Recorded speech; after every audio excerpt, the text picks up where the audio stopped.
Friends and welcome back to our channel. अब हम अपने बीएड सेकेंड ईयर के पेपर 5B को पढ़ रहे हैं, ठीक है, जो कि health, physical and yoga education के ऊपर है। इसके अंदर जो हमारा टॉपिक हम डिस्कस करेंगे वो कम्युनिकेबल डिसीज़ है। सारी ही यूनिवर्सिटी आपकी MDU है, KUK, CRSU, सबके लिए ही ये टॉपिक जो है वो इम्पॉर्टेंट है। ओके सबसे पहले हम बात करेंगे अपने इस पर्टिकुलर टॉपिक के अंदर कि इन्फेक्शियस डिसीज़ क्या हैं। देखो कौन कॉज कर रहा है।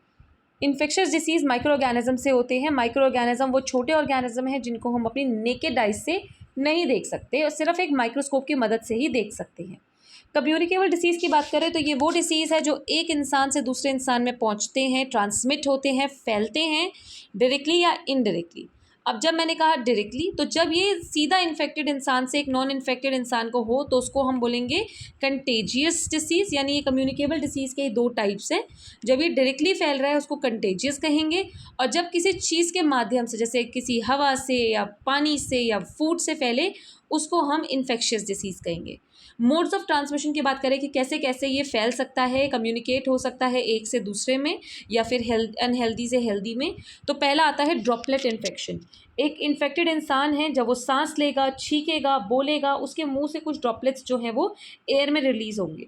और अगर एक हेल्दी इंसान उसके क्लोज आपके कांटेक्ट में आ गया तो वो इसको क्या करेगा, इन्हीं ड्रॉपलेट्स को वो अपने इनहेल कर लेगा, जिसकी वजह से वो भी इन्फेक्टेड हो जाएगा। सेकेंड आपका oral faecal spread. Oral faecal spread क्या होता है, जो भी इन्फेक्टेड फूड या वाटर या डर्टी हैंड्स जो हैं उनसे फैलता है, ठीक है। तो अगर जहाँ पे भी पर्सनल हाइजीन सैनिटेशन अच्छी नहीं होगी वहाँ पे इसके फैलने का बहुत ज़्यादा आपका चांसेस रहता है। नेक्स्ट हम बात करते हैं through intermediary host. Intermediary host का मतलब क्या है कि देखो जैसे आपने सुना होगा ना, जो ब्लड सक करने वाले इंसेक्ट होते हैं जो खून चूसते हैं, ये एक तरीके से मीडिएटर्स बन जाते हैं और मीडिएटर बन के ये बहुत सारे डिसीज़ फैलाते हैं जैसे मलेरिया, फिलेरिया, ठीक है। Then infection resulting from bacteria already with in the body. यानी कि देखिए आपकी बॉडी के अंदर जो है, जैसे आपकी लार्ज इंटेस्टाइन में बैसिलस कोली जो है वो रहता है, ठीक है। वैसे ये हार्मलेस है, लेकिन अगर आपका ये जो ऑर्गेनिज्म है, कभी कभार क्या होता है, when a person having disease germs and passes them to the other without ill from himself, he is known as a disease carrier. यानी बेसिकली इसमें क्या बोला जा रहा है कि जो आपका बैसिलस कोलाई है वो आपकी लार्ज इंटेस्टाइन में रहता ही रहता है और ये हार्मलेस होता है। लेकिन अगर इस ऑर्गेनिज्म को ब्लैडर में जाने का एक्सेस मिल जाए, किसकी बात हो रही है, फीमेल्स की मेनली, तो यहाँ पे अगर ये ऑर्गेनिज्म जो कि हमारी लार्ज इंटेस्टाइन में रहता है ये ब्लैडर तक पहुँच गया तो ये क्या कर सकता है, तो ये डिसीज़ कॉज कर सकता है, जिसको हम क्या बोलते हैं, सिस्टिस नाम का एक डिसीज़ कॉज कर सकता है, ठीक है। तो ये कौन से हो गए, वो बैक्टीरिया जो हमारी बॉडी के अंदर ही हैं उनसे कुछ डिसीज़ कॉज करना। तो याद रखेंगे आप लोग इस चीज़ को अच्छे से। देन आपकी बात, इसमें हम बात करेंगे डिसीज़ कैरियर। तो कैरियर कौन होता है, देखो जब एक इंसान खुद तो उसके अंदर जर्म का वो है, मतलब डिसीज़ का जर्म खुद में है लेकिन वो खुद बीमार नहीं हो रहा, बट दूसरों में वो उस डिसीज़ को फैला रहा है। समझ रहे हो, मतलब एक इंसान की खुद की बॉडी उस इन्फेक्शन या उस जर्म के लिए इम्यून है, बट वो उसके अंदर जो जर्म एक्टिव फॉर्म में है वो दूसरे को कॉज कर सकता है। Got it. Next is direct contact. Direct contact में आपको STDs के बारे में लिखना है, सेक्शुअली ट्रांसमिटेड डिसीजेस, जो डायरेक्टली एक से दूसरे में फैल सकते हैं जब आप डायरेक्ट कॉन्टैक्ट करेंगे। Through cuts in the skin, अगर आपकी स्किन में कहीं पे कट है, जैसे एक्सीडेंट्स की वजह से लग गया, नाइफ से लग गया, तो इससे जर्म्स बहुत ही आसानी से अंदर घुस के हमारे अंदर डिसीजेस कॉज कर सकते हैं, जिसका एक एग्जाम्पल है टेटनस। थ्रू जेनिटल पैसेज, तो जेनिटल पैसेज के थ्रू जो आपके डिसीजेस होते हैं जैसे कि STDs, जैसे आपके सिफिल्स या साइफिल्स, गोनोरिया, ये सब डिसीजेस आप लिखेंगे। समझ में आ गया। नेक्स्ट हम बात करेंगे common symptoms of communicable disease. तो इन सब के होने पे कुछ ऐसे आपके सिम्टम्स होते हैं जो कॉमन रहते हैं ऑलमोस्ट हर डिसीज़ में। पहला आता है शिवरिंग, यानी ऐसे कंपन होना, ठीक है। पेशेंट को बहुत ऐसे ठंडा ठंडा लगेगा, उसका टेम्परेचर, उसका बुखार बढ़ता रहेगा जैसे काइंड ऑफ। तो जो राइज ऑफ जो आपका बुखार बढ़ रहा है, जिसको मैं बोल रही हूँ, हमारी बॉडी का टेम्परेचर बढ़ रहा है, वो क्यों बढ़ रहा है, क्योंकि टॉक्सिक प्रोड्यूस हो रहा है ड्यू टू द जर्म्स। मतलब बेसिकली जो जर्म आपकी बॉडी में आ गया है उसकी वजह से एक टॉक्सिक प्रोड्यूस हो रहा है जो कि बॉडी की नॉर्मल हीट कंजप्शन और प्रोडक्शन के बैलेंस को बिगाड़ रहा है। ठीक है। और इसी बढ़ते टेम्परेचर की वजह से रैशेज हो जाते हैं स्किन में, और साथ ही साथ हेडेक, नौसिया, वॉमिटिंग, ये भी कुछ आपके क्या है, बहुत ही कॉमन सिम्टम्स हैं। ठीक है। इसके बाद बात करेंगे stages in the infectious disease, यानी जब एक इन्फेक्शन इंसान में होता है तो वो उसकी एक पार्ट से दूसरी पार्ट में फैलता है, उसकी सीवियरिटी अलग होती है, किसी में बहुत ज़्यादा, किसी में ठीक ठाक, मतलब एक किसको कितना सीवियर होने वाला है वो हर पॉइंट में अलग रहेगा। अब जैसे आप देखिए, अगर हम बात करते हैं स्टेजेस की, तो 4 वेज़ हैं जिसमें डिसीज़ फैलते हैं। पहला है, या फिर आप 4 स्टेजेस कह सकते हैं इसको। सबसे पहला आपका आता है इंक्यूबेशन पीरियड। इंक्यूबेशन पीरियड का मतलब क्या है, ये वो पीरियड है जिसमें जर्म हमारी बॉडी में एंटर हुआ और कुछ कुछ सिम्टम्स हमको दिखना शुरू हुए। सिम्टम्स दिखने का टाइम वैरी कर सकता है, किसी में बहुत जल्दी आता है, किसी किसी केस में थोड़ा टाइम लगता है। ठीक है। इस पीरियड में जर्म्स हमारी बॉडी में आ चुके हैं, सेटल डाउन हो चुके हैं, मल्टीप्लाई हो रहे हैं, लेकिन ये डिसीज़ हमसे किसी और को नहीं फैलेगा स्टेज में। फिर एक्टिव डिमॉन्स्ट्रेबल पीरियड, इसमें कैरेक्टरिस्टिक सिम्टम्स आने दिख जाएंगे, पेशेंट हमारा बिल्कुल डेफिनेटली सिक, बीमार रहे दिखेगा, और ड्यूरेशन जो है इस इन्फेक्शियस डिसीज़ का वो आपका शॉर्ट भी हो सकता है, और कुछ केसेस में बहुत ज़्यादा समय भी चल सकता है। पेशेंट को जनरली स्टेज पे आके काफ़ी सर दर्द और बॉडी पेन, हेडेक वगैरह सब रहता है। देन डिक्लाइन पीरियड, इसमें धीरे धीरे ना सिम्टम्स ऐसे कम होने लगते हैं और पेशेंट को थोड़ा रिलीफ लगने लगता है कि अच्छा चलो थोड़ा ठीक फील कर रहा हूँ मैं। देन हमारा आता है कॉन्वेलेसेंट पीरियड। कॉन्वेलेसेंट पीरियड आपका क्या है, या फिर कॉन्वेलेसेंट पीरियड, जो भी आप प्रोनाउंस करना चाहें, इसका क्या मतलब है, जब आपका सिम्टम्स धीरे धीरे लेस हो रहे थे ना, उसके बाद ये पीरियड आता है जिसके अंदर सिम्टम्स और प्रोनाउंस हो जाते हैं। मतलब अगर आपने कभी किसी को देखा हो, कोई पेशेंट हमारा एडमिट होता है, ठीक है, पहले वो थोड़ा घर में हल्का हल्का बीमार था, फिर उसका सिम्टम्स बढ़ने लगे, फिर धीरे धीरे आप देखते हो अच्छा चलो कुछ सुधार आ रहा है हालत में, ठीक है, फिर एकदम से आप देखते हो अरे इसकी तो फिर तबीयत बिगड़ने लगी। तो ये वही साइकिल बताई है। और इस पीरियड जो आपका लास्ट पीरियड है, उस पीरियड के दौरान रिकवरी अप हो रही होती है पेशेंट की, और पेशेंट वापस से ठीक हो रहा होता है। ठीक है।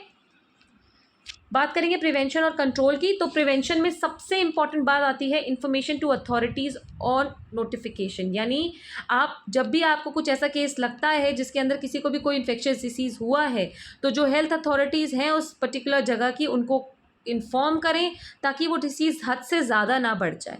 ठीक है। उसके बाद है isolation of the patient. Patient 1 से 10 में वो डिसीज़ ना फैलाए, इससे अच्छा है उसको किसी के कांटेक्ट में ना आने दिया जाए, उसको उसकी फैमिली मेम्बर से और बाकी लोगों से सेपरेट कर दें, आइसोलेट कर दें। डिसइंफेक्शन अगला आता है, जिसमें पेशेंट को हमने रिकवरी, अगर जैसे फॉर एग्जांपल आपने पेशेंट की रिकवरी कर ली, फिर उसके बाद क्या है, फिर से सेम चीज़ें करने आप लग जाते हो, सेम जैसे रह रहे थे वैसे ही नहीं। उसके रिकवर करने के बाद उसके कपड़े, उसकी बेडिंग्स, यूज़ करे हुए यूटेंसिल्स, सबको हमको डिसइंफेक्ट करना है ताकि कोई भी इन्फेक्शन का एक कतरा भी ना रह जाए। Good hygienic and sanitary procedures, यानी कि हमको अच्छी सैनिटरी और हाइजीनिक कंडीशंस मेंटेन करनी है। टॉयलेट साफ़ होने चाहिए। पेशेंट को अगर आप जब भी डील कर रहे हैं उसके पहले और उसके बाद आपको हाथ धोने हैं। पेशेंट के पास बैठ के आप लोग खाना नहीं खाएं, खुला हुआ जो रखा खाना है उसको ना खाएं। इम्यूनाइजेशन, यानी ये भी ज़रूरी है कि साथ साथ पेशेंट की जो फैमिली है वो भी प्रिवेंटिव मेजर्स ले। ये नहीं कि अच्छा हमें तो नहीं हुई बीमारी तो हम ठीक है, नहीं, आप लोग भी अपनी जितनी मेडिकेशंस हैं जो डॉक्टर ने बोली हैं उसे लें, एंटीबायोटिक्स लें, ड्रग्स लें जो कि सजेस्टेड बाय डॉक्टर्स हैं। सेग्रीगेशन, यानी जो पर्सन है फ्रॉम द इन्फेक्टेड हाउस, उनको थोड़ा अलग करना है। मतलब देखो, सिर्फ पेशेंट ही नहीं बल्कि जो उसकी पूरी फैमिली है, क्योंकि यू नेवर नो उनके अंदर भी कुछ रिस्क हो कि वो भी डिसीज़ को कैरी कर रहे हैं, तो उनको भी थोड़ा अलग रहना चाहिए। क्वारंटीन, आप सबने कोविड के टाइम पे ये शब्द बहुत सुना है, क्वारंटीन करना है यानी कि आइसोलेशन में रहना है ताकि आपका डिसीज़ जो है, इन्फेक्शन जो है वो ना फैले। देन फ्यूमिगेशन आपने देखा होगा ना, आते हैं जो बहुत ज़्यादा ऐसे एक गैस रिलीज़ करते हैं, पूरी की पूरी स्ट्रीट्स हमारी धुएं धुएं से भर जाती हैं। इससे हमारे जितने भी इन्फेक्शियस आपके कॉजिंग माइक्रोब्स हैं और कैरियर्स हैं वो मर जाते हैं। ठीक है। उसके बाद नेशनल मेजर्स की बात करें तो पूरे इस डिसीज़ को हटाने के लिए एट अ नेशनल लेवल जो भी एफर्ट्स किए गए हैं उसकी बात है। जैसे पोलियो के लिए आपने देखा है, पोलियो फ्री इंडिया एक मतलब बैनर चलाया था, है ना, तो ये सब चीज़ें। देन कॉमन कम्युनिकेबल डिसीजेज़ जो आपके यूजुअली स्कूल चिल्ड्रन में पाए जाते हैं उनके बारे में अब हम बात करते हैं। तो देखो, अभी इसके बाद से आपकी बुक में हमेशा थ्योरी फॉर्म में दिया है, मतलब बहुत सारा थियोरेटिकल फॉर्म में है। मैंने उसी को टैब्यूलर फॉर्म में दे दिया ताकि आप लोग ईजिली टेबल के थ्रू याद कर सको। तो सबसे पहले हम बात करने वाले हैं जो हवा से फैलने वाले हमारे डिजीज़, कॉमन डिजीज़ हैं। जैसे आप कोई इन्फेक्टेड इंसान खांस रहा है, छींक रहा है, बोल रहा है, तो जो उसकी स्पूटिंग, जो आपकी इसका सलाइवा है या उसके मुंह से जो ड्रॉपलेट्स निकल रहे हैं वो जर्म से भरे हुए हैं, और अगर इसे कोई हेल्दी पर्सन इनहेल कर लेगा तो उसके पास उसके अंदर इन्फेक्शन होना 100% श्योर है। तो पहला ऐसा डिसीज़ है स्मॉल पॉक्स।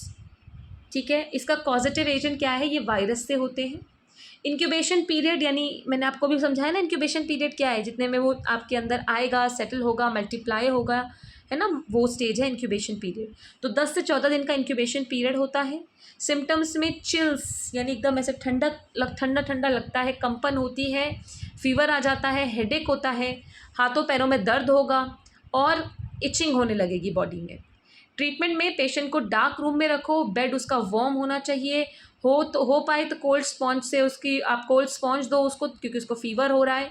उसकी जो बाउल मूवमेंट है वो क्लीन होनी चाहिए, मतलब बिल्कुल पेशेंट को क्लीन रखना है, लिक्विड डाइट पे रखना है।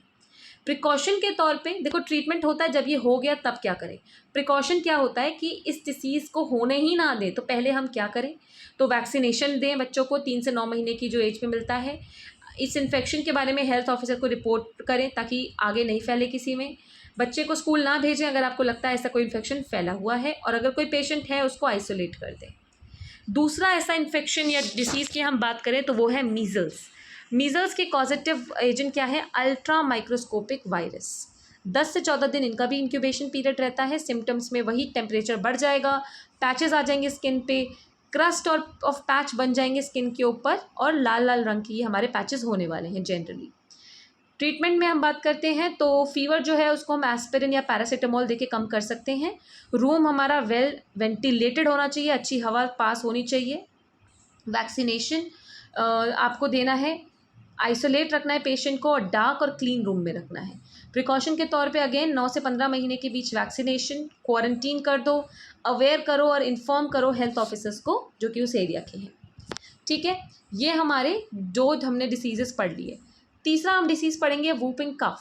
वूपिंग कफ क्या होती है आपकी? ये तो बहुत ही आपका एक सीरियस डिसीज़ है जो कि यंग बच्चों में बहुत होता है। इसके पॉजिटिव एजेंट की बात करें तो किसी स्पेसिफिक जर्म की वजह से ये होता है जब उनके डायरेक्ट कॉन्टैक्ट में आते हैं। तो इंक्यूबेशन पीरियड 6 to 18 डेज़ का रहता है। इसके सिम्टम्स में देखो, खांसी है ना बहुत, तो ब्रीदिंग फास्ट हो जाएगी, फास्ट ब्रीदिंग होगी, चेहरा एकदम खांसते खांसते लाल हो जाएगा, वॉमिटिंग जैसी फीलिंग होगी, और कफ जो है वो एकदम भारीपन आएगा उसकी आवाज़ में। ट्रीटमेंट में एक जो भी पेशेंट है उसको वार्म बेड में रखेंगे, उसको सिर्फ लिक्विड और आसानी से डाइजेस्ट होने वाला खाना देंगे, साफ़ हवा देंगे। प्रिकॉशन में आप लोग वैक्सीनेशंस कराइए, होम्योपैथिक मेडिसिन सबसे बेस्ट मानी जाती है कफ के केस में। आइसोलेट करिए और अवेयरनेस रखिए। Next is tuberculosis. ट्यूबरकुलोसिस के जो पॉजिटिव एजेंट है वो आपके ट्यूबरकुलाई बैसिलस है, जिसको हम कॉश बैसिलस भी बोलते हैं। ठीक है, देन आपकी हम बात करें सिम्टम्स की तो ये लो ग्रेड का फीवर हो जाता है इस केस में, कफ रहती है जो कि काफ़ी टाइम तक सस्टेन करती है, कभी कभार उसमें ब्लड भी आता है किसी किसी इंसान को। देन एपेटाइट लॉस हो जाता है, इंसान का वज़न गिरने लगता है, और इसके ट्रीटमेंट में हम BCG वैक्सीनेशन ले सकते हैं, प्रॉपर सैनिटेशन रखेंगे, अच्छी वेंटिलेशन रखेंगे। देन प्रिकॉशन में डाइट अच्छी लीजिए, हाइजीन रखिए, आइसोलेशन रखिए, जितना हो सकता है मॉर्निंग वॉक्स करिए। Okay, next is influenza. Influenza जो आपका है वो वायरस के ग्रुप की वजह से होता है। 3 वायरस की बात बताई है, type A, type B and type C। Incubation period इसका बहुत ही छोटा 1 से 2 दिन का रहता है। सिम्टम्स में 104 डिग्री तक आपका टेम्परेचर पहुंच जाता है, कलाइयों में, पैरों में, जोड़ों में दर्द भी होता है कुछ लोगों को, नोज़ में इरिटेशन होगी, बहुत ज़्यादा कमज़ोरी लगेगी। ट्रीटमेंट में पेशेंट को वार्म बेड में रखिए, पेशेंट को एकदम ठंडा ठंडा नहीं फील होना चाहिए, उसको लिक्विड डाइट दीजिए और उसको स्टीम्स दीजिए ताकि उसकी नोज़ ब्लॉक ना रहे। प्रिकॉशन में सेम बातें हैं, आइसोलेट करिए पेशेंट को, बच्चे को ऑब्जर्वेशन के अंदर रखिए, पानी बॉईल करके दीजिए और स्कूल मत भेजिए अगर बच्चे को ऐसा कोई इन्फेक्शन है तो। क्लियर? ये हमने पढ़े हवा से फैलने वाले। अब हम पढ़ने वाले हैं वो डिसीजेस जो पानी या फूड से फैलते हैं। सबसे पहला आता है कॉलेरा। कॉलेरा आपका एक्यूट इन्फेक्शन है गैस्ट्रो इंटेस्टिनल ट्रैक्ट का, जो कि विब्रियो कॉलेरा के थ्रू फैलता है। इसका इंक्यूबेशन जो पीरियड है वो कुछ घंटों से लेके 5 दिन तक चलता है। सिम्टम्स में हम देखें तो देखो गैस्ट्रो इंटेस्टिनल यानी पेट और इंटेस्टाइन का है ना, तो वहाँ पे कुछ टॉक्सिन्स होते हैं और वो टॉक्सिन्स ग्रो कर करके डायरिया, वॉमिटिंग ऐसी प्रॉब्लम कॉज करते हैं। आपको बहुत थर्स्टी यानी बहुत सूखा सूखा गला सूख रहा है ऐसा फील होता है, बीपी नीचे गिर जाता है, बहुत पेन होता है, और जो स्टूल है यानी जो आप बच्चा स्टूल पास करेगा वो बहुत ही वाटरी होने वाला है। ट्रीटमेंट में पानी को हमेशा बॉईल करके दीजिए, बाहर का खाना नहीं खाना है, फल सब्जियों को वॉश करके दीजिए और ORS का घोल जो है उसे देना चाहिए। प्रिकॉशन के अंदर जब भी ऐसा कुछ केस आए तो हेल्थ ऑफिसर को रिपोर्ट करना है। नाले जितने भी हैं अपने आसपास उसको क्लीन रखना है, टॉयलेट्स को क्लीन रखना है और ओपन खाना नहीं खाना है। ठीक है, नेक्स्ट हम बात करते हैं सेकेंड, कॉलेरा के बाद हम बात करेंगे टाइफॉइड की। ठीक है, टाइफॉइड क्या होता है? अब जैसे आपने मतलब सुना होगा, ये काफ़ी कॉमन एक तरीके से डिसीज़ है। टाइफॉइड जो आपका है ये बैसिलस टाइफस, ये इसके कॉजेटिव एजेंट है। सैल्मोनेला टाइफी भी हैं जिनके आपने नाम सुना होगा। 10 से 14 दिन का इंक्यूबेशन पीरियड रहता है और इस केस में सिम्टम्स में बहुत पेशेंट को सर दर्द होता है, उसका वज़न गिर जाता है और उसको भूख नहीं लगती, फीवर रहता है। ठीक है, ट्रीटमेंट में आप उसको बेड रेस्ट दीजिए, एस्पिरिन या पैरासीटामोल दीजिए टेम्परेचर डाउन करने के लिए, आइस पैक्स का इस्तेमाल करिए, लिक्विड और इजीली डाइजेस्टेबल डाइट दीजिए। प्रिकॉशन के तौर पे स्टोर्ड पानी बिल्कुल नहीं रखना है हमको घर में, उसी में जर्म्स हमारे फैलते हैं, उगते हैं, तो हमको मतलब पानी को बिल्कुल स्टोर नहीं रखना है। अगर स्टोर रखना तो वो खुला नहीं होना चाहिए। अगर आपका वो पानी में कुछ भी लग रहा है तो क्लोरीन टैबलेट से उसको ट्रीट करिए। टॉयलेट साफ़ रखने हैं हमको, फ्लाई ब्रीडिंग नहीं होने देनी है, टाइम टू टाइम वैक्सीन लेना है। ठीक है, यहाँ तक की बात क्लियर है। तीसरा टॉपिक हमारा आता है डायसेंट्री या डिसेंट्री। 2 तरह की हैं, पहली है बैसिलरी डिसेंट्री, दूसरी है अमीबिक डिसेंट्री। बैसिलरी डिसेंट्री के अंदर इसकी कॉजेटिव एजेंट कौन है? बैसिलस शिगेला या शिजेला। ठीक है, इसका इंक्यूबेशन पीरियड 1 to 7 डेज़ का रहता है। सिम्टम्स में नौसिया, वॉमिटिंग, मतलब ऐसा ना चक्कर आना, वॉमिटिंग होना, लूज मोशंस होना, ठंडा पड़ जाना शरीर, देन आवाज़ थोड़ी सी ऐसे आना, और देन पेशेंट को बहुत प्यासा लगता है, जीभ मुंह सूखने लगता है और बीपी फॉल डाउन हो जाता है। इसको क्योंकि फूड और वाटर से फैल रहे हैं तो देखो सैनिटेशन हमें अच्छी रखनी है, साफ़ पानी से धो के हमें खाना है, मतलब अपने फल सब्जी खानी है, खाने को हमेशा पका के खाना है, कच्चा नहीं खाना है, ढका हुआ खाना खाना है, साफ़ कपड़े पहनने हैं, साफ़ पानी पीना है, जितना हो सकता है ORS का घोल पीजिए, टॉयलेट्स को साफ़ रखिए। अमीबिक डिसेंट्री की बात करें तो आपका एंट अमीबा हिस्टोलिटिका के फैलाते हैं। 3 to 4 वीक्स का इसका इंक्यूबेशन पीरियड होता है। इसमें 3 to 5 टाइम्स स्टूल्स आता है पर डे। डायरिया है कॉन्स्टिपेशन के साथ, इसके अंदर एट टाइम्स ब्लड भी आता है स्टूल के साथ साथ, और एब्डोमेन में पेन रहता है। ठीक है, अगर ऐसा कुछ आपको केस होता है तो इसके बारे में हेल्थ अथॉरिटीज़ को इन्फॉर्म करिए। प्रॉपर इसके लिए हमें डिसीज़ के लिए पूरा ट्रीटमेंट देना चाहिए और फ्लाई कंट्रोल एंड प्रोटेक्शन को हमें करना चाहिए। ठीक है, नेक्स्ट हम बात करेंगे about the diseases which are caused by germs, जो सीधा जर्म्स से फैलते हैं। पहला हमारा बुबोनिक प्लाग है। बुबोनिक प्लाग जो हमारा है बैक्टीरिया से फैलता है। 2 से 6 दिन का इसका इंक्यूबेशन पीरियड रहता है। सर दर्द होना, चक्कर आना, स्वेलिंग होना, ये इसके कुछ सिम्टम्स हैं। और इसको ठीक क्योंकि जर्म से फैल रहा है तो जल्दी से जल्दी एंटीबायोटिक्स ले लेने चाहिए, क्योंकि अगर इसको हमने ऐसे छोड़ दिया तो इंसान की डेथ भी हो सकती है। प्रिकॉशन के तौर पे वैक्सीनेशन, देखिए जर्म से फैलने वाले डिसीज़ के लिए हम प्रिकॉशन पे मेनली वैक्सीनेशन की बात करेंगे। न्यूमोनिक प्लाग में बात करें तो ये हमारा कफिंग या स्नीजिंग के थ्रू फैलता है। इसमें भी सर दर्द, स्वेलिंग ही सिम्टम्स हैं। स्ट्रेप्टोमाइसिन और ट्रीटमेंट जो भी डॉक्टर कहे उसको हमको टाइमली लेना है। ठीक है, एंड साथ ही साथ इसकी अगर हम बात करते हैं आपके प्रिवेंशन की, तो प्रिवेंशन के अंदर आपको वैक्सीन की ही बात करनी है। ओके, देन नेक्स्ट हम बढ़ते हैं आगे। मलेरिया, शायद ही कोई होगा जिसको इसके बारे में ऑलरेडी नहीं पता होगा। इसके कॉज करने वाले आपके plasmodium falciparum, plasmodium vivax and plasmodium malariae, 3 तरह के प्लाज्मोडियम है। 10 से 30 दिन का इंक्यूबेशन टेम्परेचर डे रहता है इसका। सिम्टम्स में बहुत ज़्यादा टेम्परेचर बढ़ जाता है, सर दर्द होगा, बहुत कमज़ोरी आ जाएगी। ट्रीटमेंट में पेशेंट को वार्म बेड में रखिए, टेम्परेचर बढ़े तो कोल्ड स्पॉन्ज दीजिए, डाइट को बहुत ही हल्की रखना है और अगर ज़रूरत पड़े तो पेशेंट को सीधा डॉक्टर के पास ले जाइए। प्रिकॉशन में लार्वा को ग्रो नहीं होने देना है, सफाई रखनी है, कहीं पे भी ब्रीडिंग नहीं होने देनी है जानवरों की, आपकी माइक्रो ऑर्गेनिजम्स की। Then very well known HIV AIDS, ये हमारा वायरस से फैलने वाला एक डिसीज़ है, ठीक है। इसके आपकी मोड की बात करें तो ये मल्टीपल सेक्सुअल पार्टनर्स रखते हैं तो उससे फैलता है, ब्लड ट्रांसफ्यूजन से, ड्रग एडिक्शन से या इन्फेक्टेड रेजर को इस्तेमाल करने से फैलता है। सिम्टम्स में वही होगा, बहुत लंबे समय तक फीवर रहेगा, स्किन में इचिंग शुरू हो जाएगी, बहुत खांसी रहेगी और वज़न बहुत गिर जाएगा। इसका एज सच कोई बहुत सॉलिड क्योर नहीं आया है, अभी ट्रीटमेंट नहीं आया है। Last is your polio. Polio की बात करते हैं तो पोलियो आपके बहुत सारे वायरसेस की थ्रू होता है। 7 से 10 दिन का इसका इंक्यूबेशन पीरियड रहता है। सिम्टम्स में हेडेक, वॉमिटिंग, मसल वीकनेस ये आपके रहेंगे। इसका भी कोई स्पेसिफिक क्योर तो नहीं है, लेकिन काफ़ी हद तक इसे ट्रीट कर दिया गया है। आपका अवेयरनेस फैलाई गई है, पोलियो इम्यूनाइजेशन किया गया है इसके, है ना। तो इन सब चीज़ों के द्वारा आपने जो है प्रिवेंशन लेनी है। आई होप आपको समझ में आया होगा। इस एक ही वीडियो में हमने सारा यूनिट जो मतलब कंटेंट था कम्युनिकेबल डिसीजेस का, उसको कवर कर लिया है। अगर आप एक बार गो थ्रू कर लोगे इस वीडियो को तो आपको दोबारा से बुक उठाने की ज़रूरत नहीं पड़ेगी। So thank you for watching children, keep learning. बहुत ही जल्द इस पूरी बुक के हम सारी यूनिट्स को अपलोड कर देंगे ताकि आप अपने एग्ज़ाम की प्रिपरेशन कर सकें। So thank you for watching and keep learning.